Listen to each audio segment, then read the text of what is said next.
जय श्री राम। गौतम नारी शाप बस बल देह धरि धीर, चरण कमल रज चाहती, कृपा करो रघुवीर लखन से रामचंद्र गिरे। गौतम मुनि की स्त्री अहल्या शापवश पत्थर की देह धारण किए बड़े धीरज से आपके चरण कमलों की धूलि चाहती है। हे रघुवीर, इस पर कृपा कीजिए। बरसत पद पावन शोक न सावन, प्रकट भई तप पुंज सही, देखत रघुनायक जन सुखदायक, सन्मुख होई कर जोर रही, अति प्रेमी अधीरा पुलक शरीरा, मुख नहीं आवहि बचन कही, अतिशय बड़ भागी चरण ही लागी, जुगल नैन जल धार बही। श्री राम जी के पवित्र और शोक को नाश करने वाले चरण कमलों के स्पर्श पाते ही सचमुच वह तपोमूर्ति अहिल्या प्रकट हो गई। भक्तों को सुख देने वाले श्री रघुनाथ जी को देखकर वह हाथ जोड़कर सामने खड़ी रह गई। अत्यंत प्रेम के कारण वह अधीर हो गई, उसका शरीर पुलकित हो उठा, मुख से वचन कहने में नहीं आते थे। वह अत्यंत बड़भागिनी अहिल्या प्रभु के चरणों से लिपट गई और उसके दोनों नेत्र जल प्रेम और आनंद के आंसुओं की धार बहाने लगे। धीरज मन कीना प्रभु कहु चीना, रघुपति कृपा भगति पई, अति निर्मल बानी स्तुति ठानी, ज्ञान गम्य जय रघुराही। मैं नारी पावन प्रभु जग पावन, रावण रिपुजन सुखदाई, राजीव विलोचन भव मोचन, पाहि पाहि शरण नहीं आई। फिर उसने मन में धीरज धरकर प्रभु को पहचाना और श्री रघुनाथ जी की कृपा से भक्ति प्राप्त की। तब अत्यंत निर्मल वाणी से उसने इस प्रकार स्तुति प्रारंभ की। हे ज्ञान से जानने योग्य श्री रघुनाथ जी, आपकी जय हो। मैं सहज ही अपवित्र स्त्री हूँ और हे प्रभु, आप जगत को पवित्र करने वाले, भक्तों को सुख देने वाले और रावण के शत्रु हैं। हे कमल नयन, हे संसार जन्म मृत्यु के भय को छुड़ाने वाले, मैं आपकी शरण आई हूँ। मेरी रक्षा कीजिए, रक्षा कीजिए। मुनिशाप जदीना अति भल कीना, परम अनुग्रह मैं माना, देखऊँ भरी लोचन हरि भव मोचन, यही लाभ शंकर जाना। बिन्नति प्रभु मोरी मैं अति भूरी, नाथ न मांगऊँ बरे आना, पद कमल परागा रसे अनुरागा, मम मन मधुप करहि पाना। मुनि ने जो मुझे शाप दिया सो बहुत अच्छा किया। मैं उसे अत्यंत अनुग्रह करके मानती हूँ, जिसके कारण मैं संसार को छुड़ाने वाले श्री हरि आपके नेत्र भर कर देखा। इस आपके दर्शन और शंकर जी के सबसे दर्शन को शंकर जी सबसे बड़ा लाभ समझते हैं। हे प्रभु, मैं बुद्धि की बड़ी भोली हूँ। मेरी एक विनती है, हे नाथ, मैं और कोई वर नहीं मांगती, केवल यही चाहती हूँ कि मेरा मन रूपी भौरा आपके चरण कमल की रज के प्रेम रूपी रस का सदा पान करता रहे। जही पद सुर सरिता परम पुनीता, प्रकट भई शिव शीस धरी, सोई पद पंकज जही पूजत यज मम, सिर धरऊ कृपाल हरि, यही भांति सिधारी गौतम नारी, बार बार हरि चरण बरी, जो अति मन भावा सो बर पावा, गए पति लोक आनंद भरी। जिन चरणों से परम पवित्र देव नदी गंगा जी प्रकट हुई, जिन्हें शिव जी ने सिर पर धारण किया और जिन चरण कमलों को ब्रह्मा जी पूजते हैं, कृपाल हरि आप ही ने उन्हीं को मेरे सिर पर रखा। इस प्रकार स्तुति करते हुए बार बार भगवान के चरण कमलों में गिरकर जो मन को बहुत ही अच्छा लगा, वो उस वर को पाकर गौतम की स्त्री अहल्या आनंद में भरी हुई पतिलोक को चली गई। अज बहुदीन बंधु हरि, कारण रहित दयाल, तुलसी सटते ही भुज छाड़ी कपट जंजाल, लखन सिया रामचंद्र की जय। प्रभु श्री रामचंद्र जी ऐसी दीन बंधु और बिना ही कारण दया करने वाले हैं। तुलसीदास जी कहते हैं, हे सटमंतु कपट जंजाल छोड़कर उन्हीं को भजन कर। मास परायण साता श्याम, लखन सिया रामचंद्र की जय।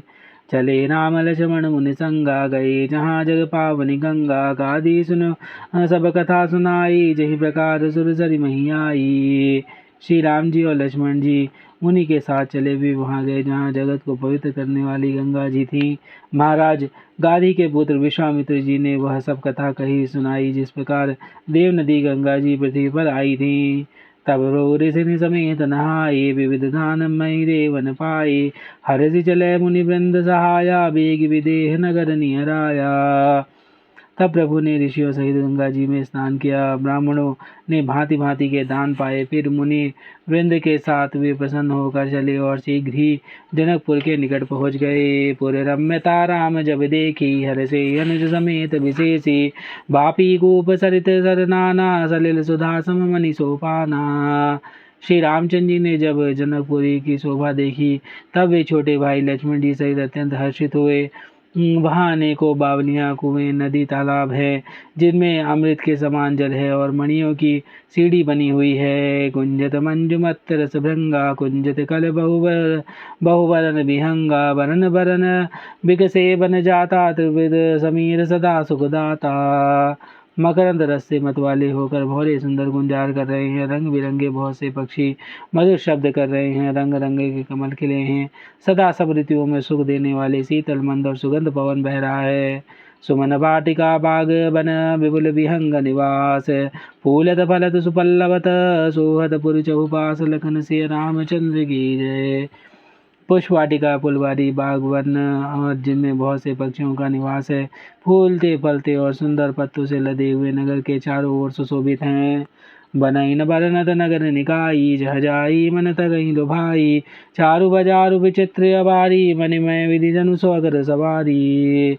नगर की सुंदरता का वर्णन करते नहीं बनता। मन जहाँ जाता है वहीं लुभ जाता है, रम जाता है। सुंदर बाजार है, मणियों से बने विचित्र छज्जे हैं, मानो ब्रह्मा ने उन्हें अपने हाथ से बनाए हैं। धनिक बनिक बर धनद समाना, बैठे सकल वस्तु लय नाना, चौहट सुंदर गली सुहाई, संतरहि सुगंध सिंचाई। कुबेर के समान श्रेष्ठ धनी व्यापारी सब प्रकार की अनेक वस्तुएं लेकर दुकानों में बैठे। सुंदर चौराहे और सुहावनी गलियां सदा सुगंध से सिंचित रहती हैं। मंगलमय मंदिर सबके रे, चित्त जनुरति नाथ चितेरे, पुर नर नारी सुभग सुचि संता, धर्मशील ज्ञानी गुणवंता। सबके घर मंगलमय हैं और उन पर चित्र गड़े हुए हैं, जिन्हें मानो कामदेव रूपी चित्रकार ने अंकित किया है। नगर के सभी स्त्री पुरुष सुंदर पवित्र साधु स्वभाव वाले धर्मात्मा ज्ञानी और गुणवान हैं।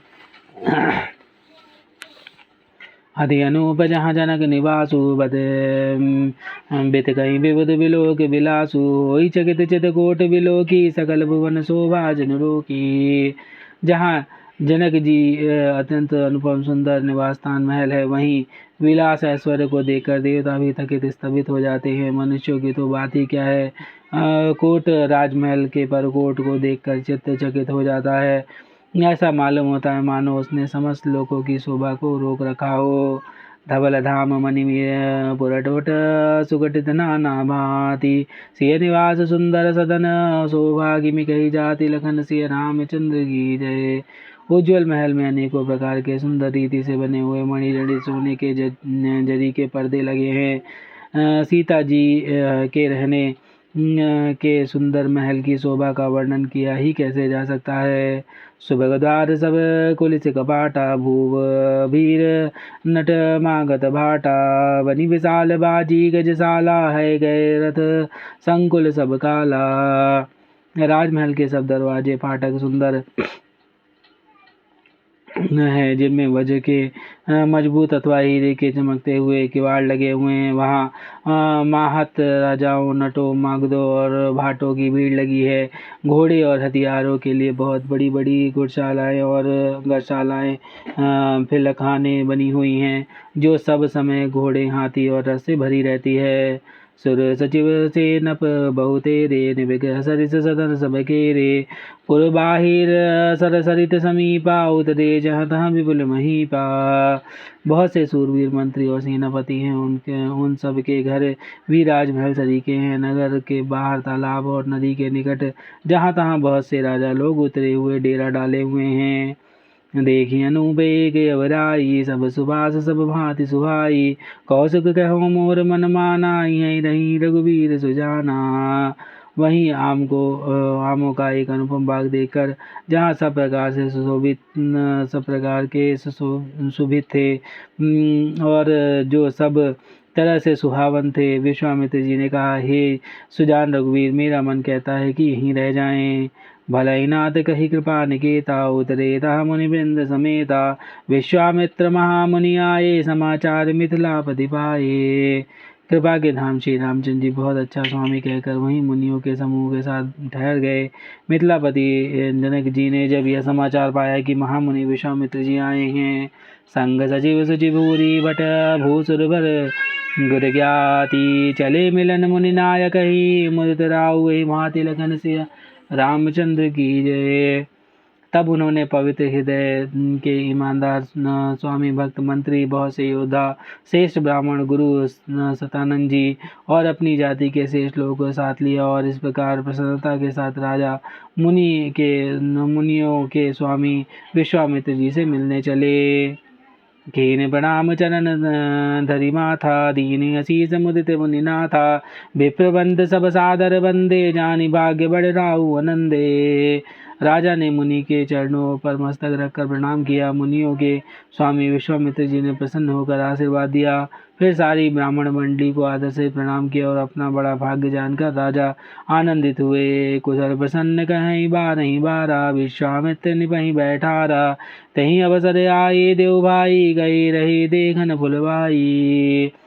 बार बार कुशल प्रश्न करके विश्वामित्र जी ने राजा को बैठाया। उसी समय दोनों भाई आ पहुँचे जो फुलवाड़ी देखने गए थे। श्याम गौर मृदबास किशोरा लोचन सुगद विश्व चित चोरा उठे सकल जब रघुपति आए विश्वामित्र निकट बैठाए। सुकुमार किशोर अवस्था वाले श्याम और गौर वर्ण के दोनों कुमार नेत्रों का सुख देने वाले और सारे विश्व के चित्त को चुराने वाले जब श्री रघुनाथ जी आए तब सभी उनके रूप और तेज से प्रभावित होकर उठकर खड़े हो गए। विश्वामित्र जी ने उनको अपने पास बैठा लिया। भय सब सुखी देखे दो भ्राता बारी विलोचन पुलकित गाता मूर्ति मधुर मनोहर देखी भयों विदेह विदेहु विशेषी। दोनों भाइयों को देखकर सभी सुखी हुए, सबके नेत्रों में जल भर आया। आनंद और प्रेम के आंसू उमड़ पड़े और शरीर रोमांचित हो उठे। राम जी की मधुर मनोहर मूर्ति को देखकर विदेह जनक विशेष रूप से विदेह देख के शुद्ध बुद्ध से रहित हो गए। प्रेम मगन मनु जानी निभ कर विवेक धरि धीर बोले मुनिपद नाई सुर गद गद गिरा गभीर लखन सिया रामचंद्र की जय। पवन सुत हनुमान की जय। उमापति महादेव कौशल किशोर की जय। बाबा विश्वनाथ की जय। माई अन्नपूर्णा की जय। श्री काकुशुंडी महाराज की जय। हरे हरे महादेव।